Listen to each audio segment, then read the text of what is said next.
चलिए, so in last lecture we started the chapter named as reconstruction, right? What is the meaning of reconstruction? Change in the form of partnership due to certain reasons. And what are the reasons of change in form of partnership? Very nice. Change in P&L ratio, admission of a new partner, retirement or death of the existing partner. हमें reconstruction का मतलब क्या होता है? To construct it again. Reconstruction का मतलब reconstruct. Construction पहली बार होता है, reconstruction means what? To construct it again. Yes और नो? अब आपको रिकंस्ट्रक्शन क्यों करना है? पार्टनरशिप फॉर्म का रिकंस्ट्रक्शन सीख रहे हैं, समझ आ रहा है? पार्टनरशिप फॉर्म का मतलब क्या होता है? Yes, minimum 2 people should be there and they decide to change their profit in a certain predetermined ratio. वो लोग डिसाइड करते हैं कि हम लोग जो भी प्रॉफिट और लॉस करेंगे हम इस रेशियो में उसको डिवाइड करेंगे. फिर which partnership act we are following? Partnership act 1932. Yes और नो? अब वो क्या बनाते हैं? पार्टनरशिप डीड बनाते हैं. पार्टनरशिप डीड क्या होता है? which has the rules and regulation of partnership, name of partners, address of partners, the profit sharing ratio of partners. yes or no? कौन कितना कैपिटल ला रहा है, फॉर्म पार्टनर्स को कितना कैपिटल पे इंटरेस्ट देगा, समझ आ रहा है? Everything has to be written there for the future safety. कल को अगर किसी को कोई भी इशू होगा तो हम उसको डीड दिखा सकते हैं, भाई हम लोगों ने सब डिसाइड किया था, इस तरीके के रूल्स एंड रेगुलेशंस है, राइट? अब आपको ये पार्टनरशिप फॉर्म को रिकंस्ट्रक्ट करना है, वापस नए सिरे से शुरू करना है, वापस उसको बनाना है. तो वो ऐसे ही आप उसके आ जाएंगे तो नहीं चलेगा. एम आई राइट और नॉट? उसके लिए आपको रिकंस्ट्रक्शन करना पड़ेगा. तो the very first reason of reconstruction is the change in profit and loss ratio. पहले हम तीनों पार्टनर्स थे ना, तो हम 1:1:1 में P&L शेयर करते थे. फिर हमने सोचा we want to change it. कुछ भी रीजन हो सकता है, कुछ भी रीजन हो सकता है. हमने P&L रेशियो चेंज किया और उसको 3:1 कर दिया, तो ये P&L रेशियो में चेंज आ गया. तो आपको क्या करना पड़ेगा? पार्टनरशिप को रिकंस्ट्रक्ट करना पड़ेगा. अब रिकंस्ट्रक्ट करने का मतलब क्या होता है? To show your asset and liability at the market value. Reconstruct करने का मतलब क्या होता है? आपकी जो असेट और लायबिलिटी अभी जो है उसको मार्केट वैल्यू पे शो करना. आप ध्यान से सुनिएगा, ये सबके लिए नया है, समझ आ रहा है? कल मैंने आपको क्या सिखाया था कि एक तो रिकंस्ट्रक्शन क्या होता है, right? Change in the form of partnership due to certain reasons and the 3 reasons we know, right? Now जब भी पार्टनरशिप का रेशियो चेंज होगा तो कोई पार्टनर सेक्रीफाइस करेगा, कोई पार्टनर गेन करेगा, समझ आ रहा है? आपको जो पुराना रेशियो, पुराना शेयर जो आपको मिल रहा था, अगर आपको नया शेयर उससे ज्यादा मिलेगा तो आपने क्या किया? गेन किया. मान लीजिए पहले आपको P&L रेशियो जो पुराना था उसमें आपको प्रॉफिट में 500 रुपए मिल रहे थे, अब रेशियो चेंज हो गया तो आपको 600 रुपए मिल रहे हैं, तो 100 रुपए का गेन हुआ आपको. अब मान लीजिए कि पहले 500 मिल रहे थे, अब P&L रेशियो चेंज हो जाने की वजह से आपको 300 रुपीज मिल रहे हैं, तो आपने 200 का लॉस किया या सैक्रिफाइस किया. क्या किया? सैक्रिफाइस. तो कल हमने क्या सीखा था? Sacrifice is equal to what? Old share minus new share, और gain is equal to what? New share minus old share. इतना समझ आया? और हमने उसके अकॉर्डिंग 5-6 जो शॉर्ट सम्स होते हैं वो किए, जो 3 मार्क्स में आपको एग्जाम्स में आते हैं. M I right? इतना हमने सीखा था. और आज जो हम सीखने वाले हैं वो सबके लिए नया है. अब जब भी आपको रिकंस्ट्रक्शन करना है, जब भी आप रिकंस्ट्रक्शन करेंगे तो आपको करना पड़ेगा रिवैल्यूएशन. क्या करना पड़ेगा? रिवैल्यूएशन. अब रिवैल्यूएशन क्या होता है? वैल्यूएशन क्या होता है? Valuation means what? To decide the price, to decide the value of a particular asset and liability. समझ आया? अब रिवैल्यू मीन्स व्हाट? उसका वैल्यूएशन पहले एक बार हो चुका है, आप उसको वापस वैल्यू कर रहे हो, दैट इज रीवैल्यूएशन. जैसे रिकंस्ट्रक्शन कैसे होता है? Once the thing is constructed and you construct it again, then it is known as a reconstruction. Once when the thing is valued already and you are valuing it again, then it is known as a revaluation. आप उसको वापस उसका value decide कर रहे हो तो उसको revaluation बोलेंगे. समझ आ रहा है? अब ये आपको करना क्यों है? मेरी बात ध्यान से सुनिए. मान लीजिए कि कोई पार्टनर हमारी फॉर्म में एंट्री लेना चाहता है, ये रिकंस्ट्रक्शन का एक रीजन मैंने कल आपको बताया था. या कोई एक एग्जिट लेना चाहता है, कोई छोड़ना चाहता है, या फिर कोई ज्वाइन करना चाहता है. अब मान लीजिए पहले कोई ज्वाइन करना चाहता है, अब जो भी ज्वाइन करेगा उसको आप फ्री में आने देंगे. अब उसको बोलेंगे चल चल आजा, कल से तू हमारा पार्टनर, प्रॉफिट में तेरा शेयर इतना. ऐसे होता है? नहीं. आपने जब फर्म में एंट्री लिया था आप भी कैपिटल लाए थे कि नहीं? आप जब फर्म में आए थे, जब आपने तीनों ने मिलकर फर्म शुरू किया था, तब हम 3 कैपिटल लेके आए थे कि नहीं? हमने फर्म शुरू किया था 6 साल पहले. ध्यान से सुनिएगा. अब ये एक पार्टनर आके बोल रहा है कि मुझे भी आपकी फॉर्म में आना है, तो हम क्या बोलेंगे, अगर तू हमारी फॉर्म ज्वाइन करना चाहता है तो तुझे इतने पैसे लाने पड़ेंगे, तो हम तुझे एंट्री देंगे। That is a fair enough. इसमें गलत क्या है, हम भी तो पैसे लेके आए थे, तुझे भी ज्वाइन करना है तो तू इतना फंड लेके आ तो हम तुझे ज्वाइन करेंगे। अब तो आप जो फंड का अमाउंट बोलोगे वो किस बेसिस पे बोलोगे? अब मान लो 10 साल पहले मैं 2 लाख, ये 2 लाख और ये 2 लाख लेके आए थे, अब 10 साल बाद ये बोल रही है कि मुझे आपकी फॉर्म में एडमिशन चाहिए, हम तीनों ने हाँ भी बोल दिया, समझ आया? तो ये भी 2 लाख लेके आएगी।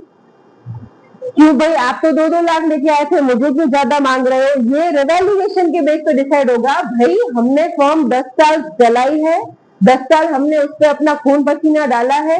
जब 10 साल पहले 2 लाख लाए थे तो उसका वैल्यू अभी तो निकालने जाएगी तो वो 10 लाख रुपए होगा या 12 लाख रुपए होगा या 7 लाख रुपए होगा। समझ आ रहा है कि नहीं? तो अभी अगर तू ऐसा बोले कि मैं 2 लाख लाके आपकी फॉर्म ज्वाइन करूं तो ऐसे नहीं चलता है। समझ आ रहा है? तो आपको जब नया पार्टनर एंट्री लेने वाला होगा तब उसी दिन आपको असेट्स और लायबिलिटी का रिवैल्यूएशन करना पड़ेगा और उसके अकॉर्डिंग आप उसको बोलोगे, तो फिर इस हिसाब से तुझे 7 लाख लाने को बनते हैं। आपको समझ आ रहा है मैं क्या बोल रही हूँ? जब भी नया पार्टनर एंट्री लेगा तो आप सेम अमाउंट तो नहीं बोलोगे लाने के लिए, यस और नो? अब मान लीजिए हम तीनों में से ये ऐसा बोल रहा है कि मुझे नहीं जम रहा है, आई वॉन्ट टू एग्जिट, मैं छोड़ना चाहता हूँ। तो ये शुरू कितने से किया था बताइए, कितने साल पहले किया था? 10 लाख। 10 साल पहले कितना लेके आई थी ये? 2 लाख। अब मैं बोलूंगी तू 2 लाख ले और चलता बन, ऐसे होता है? अब 10 लाख जो इसने इन्वेस्ट किया हमारी फॉर्म में और उन 10 सालों में हमने जितना भी नई नई एसेट, नई नई लायबिलिटीज हमने जो फॉर्म में लाए हैं हम, तो वो बोलेगी ना तब 10 साल पहले तो फॉर्म का वैल्यू इतना था, अभी फॉर्म का वैल्यू इतना है, तो मुझे उस हिसाब से पैसे दे। समझ आ रहा है कि नहीं? 10 साल पहले मान लो फॉर्म का वैल्यू मार्केट में 20 लाख निकल रहा हो तो 10 साल बाद उसका वैल्यू बढ़ा तो होगा ना। अब आपको पता कैसे चलेगा कि वो वैल्यू बढ़ा है? उसके लिए आपको करना क्या पड़ेगा? रीवैल्यूएशन करना पड़ेगा। एसेट का वैल्यू मार्केट में स्टेबल नहीं रहता है, बढ़ता है घटता है। जैसे लैंड है, लैंड एंड बिल्डिंग है, वो ऐसी प्रॉपर्टी जिसका दाम कभी मार्केट में कम नहीं होता है। एम आई राइट और नॉट? आप कोई प्लॉट लेते हो तो ऐसा होता है कि अभी लिया तो 3 साल बाद उसका दाम कम हो जाएगा।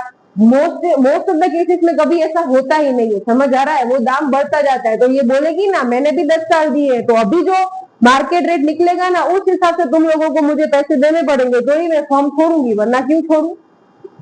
एंड शी इज राइट, वो सही है अपनी जगह पे। एम आई राइट और not? So these are the situations that we are supposed to revalue the assets and liabilities. समझ आ रहा है? इसीलिए हमें असेट और लायबिलिटी को रिवैल्यू करना पड़ता है। समझ आया क्यों रिवैल्यूएशन करना पड़ता है? बताइए। रिवैल्यूएशन का मतलब क्या होता है बताइए? Revaluation means what? Showing the assets and liabilities at the current और द प्रेजेंट रेट और the market rate. Market rate पे असेट लायबिलिटी को शो करना, उसको रिवैल्यूएशन बोला जाता है। समझ आ रहा है कि नहीं? और उसके लिए जब अकाउंट बनाते हैं उसको रिवैल्यूएशन अकाउंट बोला जाता है। जैसे कि रिवैल्यूएशन किया तो उस एसेट का न्यू वैल्यू लिखना तो पड़ेगा ना। भाई मेरा एसेट 2 लाख का था और अभी उसका वैल्यू निकालने जा रहे हैं तो 2,20,000 निकल रहा है, तो न्यू वैल्यू 220 लिखोगे कि नहीं? तो 220 बैलेंस शीट में शो करोगे कि नहीं कि न्यू वैल्यू इज 220? तो 20,000 का जो प्रॉफिट हुआ, जो मुनाफा हुआ, वो कहाँ पे लिखोगे? रिवैल्यूएशन अकाउंट में लिखा जाता है। That is the account where we shift the gains and losses on revaluation of assets and liabilities. समझ आ रहा है मैंने क्या बोला? What is revaluation? Revaluation means showing the assets and liabilities at showing the assets and liabilities at market rate. कौन से rate पे दिखाना? मार्केट रेट पे दिखाया जाता है, उसको क्या बोला जाता है? रीवैल्यूएशन बोला जाता है। और ये जो मार्केट रेट पे आप असेट और लायबिलिटी को शो करते हो, जो प्रॉफिट और लॉस होता है ना, वो जिस अकाउंट में शिफ्ट किया जाता है, that account is known as revaluation account. आपको तीनों का डिफरेंस पता चल रहा है? Reconstruction, revaluation and revaluation account. और मैंने एक चीज और आपको बताई थी, revaluation account is also known as PNL adjustment account. इसका दूसरा नाम, ये जो भी चीजें मैं बोल रही हूँ ना बच्चों, ये सब एमसीक्यू और वन लाइनर में आएगा। बताइए क्या सिखाया मैंने? रिकंस्ट्रक्शन क्या होता है? रिकंस्ट्रक्शन क्या होता है? Change in the form of partnership due to certain reason. Partnership के फॉर्म में चेंज आना, फॉर्म नहीं, फॉर्म। फॉर्म मतलब क्या? उसका जो स्वरूप होता है, उसमें चेंज आना, उसको क्या बोलते हैं? रिकंस्ट्रक्शन बोलते हैं। उसके 3 रीजन होते हैं। M I right? अब ये पार्टनरशिप के फॉर्म में जो चेंज आता है, क्यों आता है? क्योंकि हम क्या करते हैं? रिवैल्यूएशन करते हैं। रिवैल्यूएशन का मतलब क्या होता है? To show the assets and liabilities at the market rate और द मार्केट वैल्यू। अब ये देखो, मैंने एमसीक्यू पढ़ाया आपको, 1 मार्क में आएगा कि रिवैल्यूएशन के टाइम पे असेट लायबिलिटी कौन से प्राइस पे शो किए जाते हैं? आंसर इज मार्केट प्राइस पे शो किए जाते हैं। समझ आया? अब ये जो असेट लायबिलिटी का रिवैल्यूएशन होता है, उसको जिस अकाउंट में हम शिफ्ट करते हैं, उस अकाउंट को क्या बोला जाता है? रिवैल्यूएशन अकाउंट बोला जाता है। What is the another name of revaluation account? P&L adjustment account. आपको समझ आ रहा है कि नहीं? यस और नो? कितना सीखा हमने? रिकंस्ट्रक्शन क्या है, रिकंस्ट्रक्शन के रीजंस क्या है, सैक्रिफाइस कैसे फाइंड करते हैं, गेन कैसे फाइंड करते हैं। रिकंस्ट्रक्शन के टाइम पे असेट को रिवैल्यू करना पड़ता है। रिवैल्यू का मतलब क्या होता है? Showing the assets and liabilities at the market. और वो जो मार्केट रेट पे असेट लायबिलिटी को शो करने की वजह से जो प्रॉफिट और लॉस होता है, वो जिस अकाउंट में आप शिफ्ट करते हो, very nice, that is known as revaluation account and that account is also known as P&L adjustment account. yes or no? अब देखिए, आपको सिंपल तरीका समझाती हूँ। जैसे कि मैंने आपको बताया, इस चैप्टर में से 3 मार्क्स के छोटे छोटे सम जाते हैं। एक हमने सीखा वो सैक्रिफाइस गेन वाला। अब इसमें से आ जाती है जर्नल। बिल्कुल इधर ध्यान 100%। अब देखिए, मान लीजिए कि land and building 2 lakh rupees का था। कितने का था? 2 लाख रुपीस। रेडी? अब ये रिवैल्यूएशन की वजह से ऐसा बोल रहे हैं कि इसका मार्केट प्राइस तो 250 निकल रहा है। कितना निकल रहा है? 250। This is the book value. 2 lakh is the book value of your asset and this is the market value. Right? Now you tell me, यहाँ पे 50,000 इंक्रीज होगा कि डिक्रीज होगा? इंक्रीज हुआ ना। 2 लाख का हमने नया वैल्यू कितना निकाला? 2,50,000। आप मुझे बताइए, अगर असेट का वैल्यू इंक्रीज होगा तो आपको गेन होगा कि लॉस होगा? Very nice. क्या होगा? गेन होगा। तो कितने का गेन हुआ आपको? 50,000 का गेन हुआ, 50,000 रुपीज का गेन हुआ। अब मुझे बताइए, गेन मतलब प्रॉफिट ना? गेन मतलब क्या? प्रॉफिट। प्रॉफिट के अकाउंट क्या होते हैं? प्रॉफिट का बैलेंस क्या होता है? डेबिट होता है कि क्रेडिट होता है? प्रॉफिट का बैलेंस क्या होता है? Always credit balance. Profit always has credit balance and losses always has debit balance. समझ आ रहा है? आपको प्रॉफिट 2 सिचुएशन में होगा, ध्यान से सुनिएगा। सिचुएशन नंबर 1, जब भी असेट का वैल्यू बढ़ेगा तब आपको प्रॉफिट होगा, और जब भी लायबिलिटी कम होगा तब प्रॉफिट होगा। लायबिलिटी समझ रहे हैं आप? लायबिलिटी मतलब क्या? आपको किसी को पे करना है। समझ आ रहा है? अब मान लो मुझे रिदम को पे करने हैं 50,000 रुपीज, और रिवैल्यूएशन के टाइम पे रिदम ने बोला मुझे 5,000 नहीं चाहिए। रिवैल्यूएशन के टाइम पे रिदम ने क्या बोला? मुझे 5,000 नहीं चाहिए। मतलब लायबिलिटी कम हुई, 50 में से 45 हुई। समझ आ रहा है कि नहीं? तो ये भी एक प्रॉफिट हुआ। 2 सिचुएशन में आपको प्रॉफिट होगा। कौन सी 2 situation? Increase in asset, decrease in liability. अब लॉस भी 2 सिचुएशन में होगा। कौन सी 2 सिचुएशन में लॉस होता है? Decrease in liability and decrease in asset and increase in liability. समझ आ रहा है कि नहीं? यस और नो? तो जिस भी 2 सिचुएशन में आपको प्रॉफिट हो रहा है, उन दोनों सिचुएशन में रिवैल्यूएशन अकाउंट हो जाएगा क्रेडिट। क्या हो जाएगा? क्रेडिट। रिवैल्यूएशन अकाउंट क्या हो जाएगा? क्रेडिट हो जाएगा। और जिस भी 2 सिचुएशन में आपको लॉस हो रहा है, उन 2 सिचुएशन में रिवैल्यूएशन हो जाएगा डेबिट। समझ रहे हैं आप? अब आप यहाँ पे देखिए, असेट था 2 लाख, उसमें 50,000 हमने ऐड किया तो असेट का वैल्यू हो गया 2,50,000। M I right?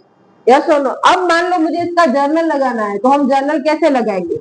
Land and building account debit 50,000 to revaluation account.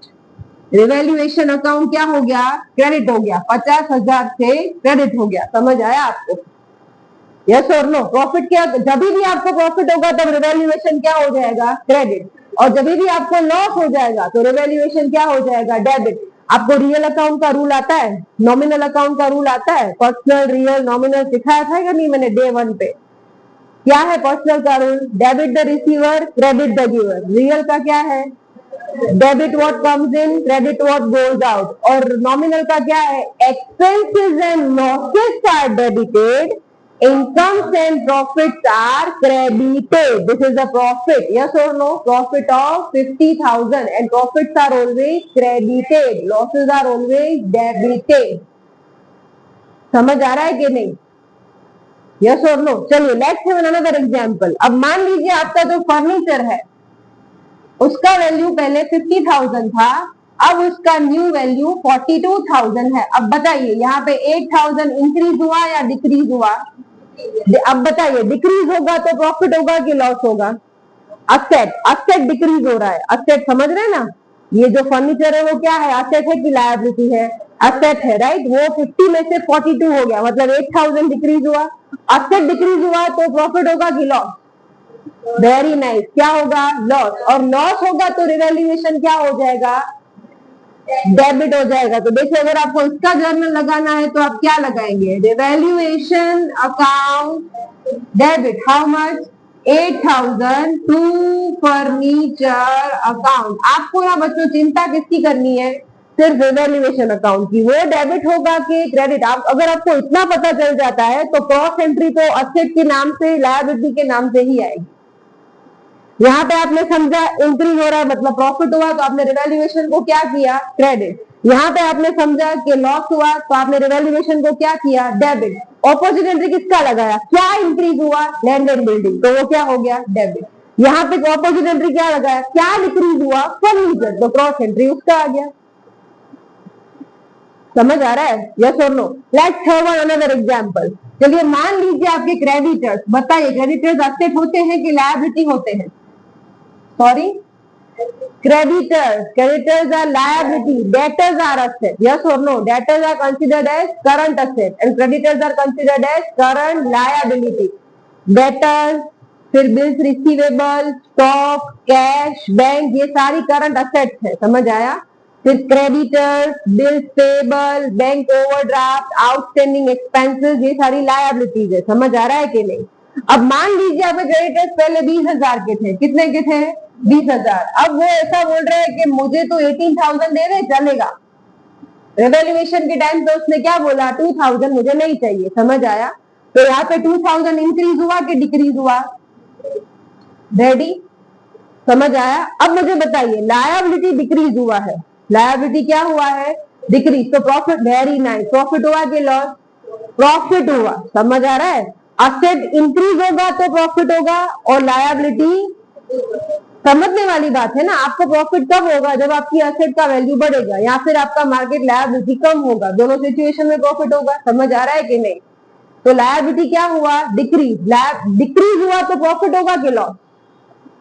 Liability decrease होगा तो आपको प्रॉफिट होगा कि लॉस होगा? Very nice, profit. अगर प्रॉफिट होगा तो रिवैल्यूएशन अकाउंट क्या होगा? Credit. Very nice, revaluation account क्या होगा? क्रेडिट होगा। समझ आ रहा है कि नहीं? तो यहाँ पे आप क्या करेंगे? रिवैल्यूएशन को करेंगे क्रेडिट, तो डेबिट क्या होगा? जो लायबिलिटी है वही आप डेबिट होगा। Creditors account debit 2,000 to revaluation account, how much? 2,000। समझ आ रहा है कि नहीं? एक और करते हैं, चलिए। मान लीजिए पहले मेरा लायबिलिटी था कोई XYZ, वो मान लीजिए outstanding expense. Outstanding expense asset होता है कि लायबिलिटी होता है? आउटस्टैंडिंग मतलब पे करने का बाकी है, एम आई राइट? मान लीजिए वो आउटस्टैंडिंग एक्सपेंस पहले 10,000 थे, अब वो 12,000 हो गए। कितने हो गए? 12। तो 2,000 इंक्रीज हो गए, लायबिलिटी इंक्रीज हुआ बच्चों। क्या इंक्रीज हुआ? लायबिलिटी इंक्रीज हुआ तो प्रॉफिट हुआ कि लॉस? लॉस हुआ। क्या हुआ? लॉस। तो लॉस के अकाउंट क्या होते हैं रिवैल्यूएशन में? डेबिट। तो क्या लगेगा? जर्नल बताइए। Revaluation account debit to outstanding expense account and here we are done with all 4 journal. समझ आया? यहाँ पे हमने क्या किया? असेट को इंक्रीज किया। यहाँ पे हमने क्या किया? असेट को डिक्रीज किया। असेट इंक्रीज होगा तो प्रॉफिट, असेट डिक्रीज होगा तो लॉस। यहाँ पे हमने क्या किया? लायबिलिटी को डिक्रीज किया और यहाँ पे हमने लायबिलिटी को इंक्रीज किया। तो मैंने आपको चारों सिचुएशन समझाई कि कौन सी सिचुएशन में प्रॉफिट होगा, कौन सी सिचुएशन में लॉस होगा। प्रॉफिट होगा तो रिवैल्यूएशन क्रेडिट होगा और अगर लॉस होगा तो आपका रिवैल्यूएशन अकाउंट हो जाएगा डेबिट। समझ आ रहा है? अब देखिए मैं आपको एक सिंपल एक इसका फॉर्मेट बना के देती हूँ जिससे आपको याद रखने में इजी हो जाए।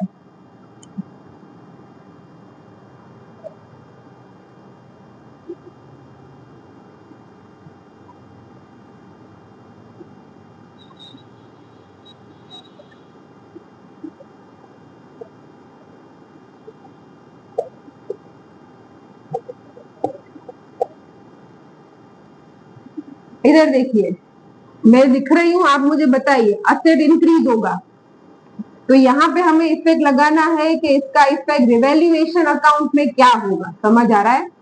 असेट इंक्रीज होगा तो रिवैल्यूएशन अकाउंट क्या होगा? क्रेडिट, क्योंकि असेट इंक्रीज होना मतलब प्रॉफिट। M I right? अगर असेट डिक्रीज होगा तो प्रॉफिट होगा कि लॉस?